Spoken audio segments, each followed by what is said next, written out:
کیسے کل قیامت کے دن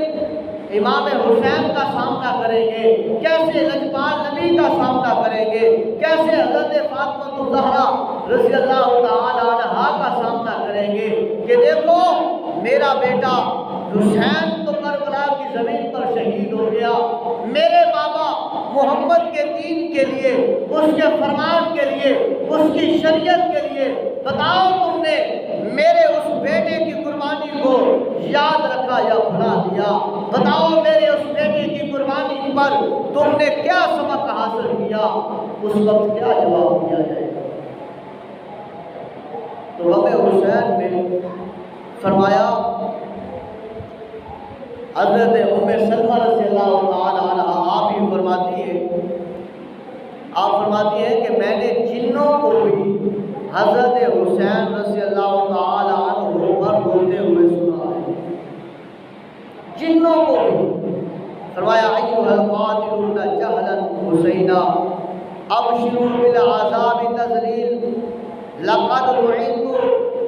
علی لسان ابن داؤد و موسیٰ و حامل الانجیل۔ فرمایا میں نے سنا کہ جن کہہ رہے ہیں اے حسین علیہ السلام کے نادان قاتلوں، اے حسین کے قتل کرنے والوں، اے حسین کی آل کو قتل کرنے والوں، اے اہل بیت کے ساتھ ظلم و ستم کرنے والوں، سنو تمہارے لیے سخت عبرتناک عذاب کی بشارت ہے، تمہیں سخت عذاب میں مبتلا کیا جائے گا۔ اور فرمایا بے شک لعنت کیے گئے ہوں، لعنت کر رہے ہیں تم پر حضرت داؤد علیہ السلام بھی اور حضرت موسیٰ علیہ السلام بھی، وحامل الانجیل، اور جس کے اوپر اللہ نے انجیل کو نازل کیا ہے حضرت عیسیٰ روح اللہ علیہ السلام، وہ بھی تم پر لعنت کر رہے ہیں، جو حسین کے قتل کرنے والے ہیں، جو حسین کے قاتلوں کے ساتھ کھڑا ہونے والے ہیں۔ اگر ہم یہاں تک کہہ دیں تو اس میں کوئی بعید نہیں ہے، آج بھی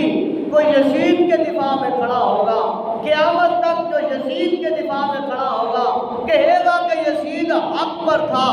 اور حسین جو ہے وہ نہ حق پر تھے، تو ہم کہیں گے کہ جو یزید کو حق پر کہہ رہے ہیں ان پر اللہ اور اس کے رسول کی بھی لعنت ہے،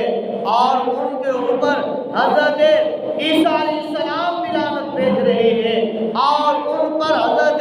موسیٰ علیہ السلام بھی لعنت بھیجتے ہوں گے، اور ان پر حضرت داؤد علیہ السلام بھی لعنت بھیجتے ہوں گے کہ حسین کے قاتلوں کے ساتھ تم کھڑے ہو۔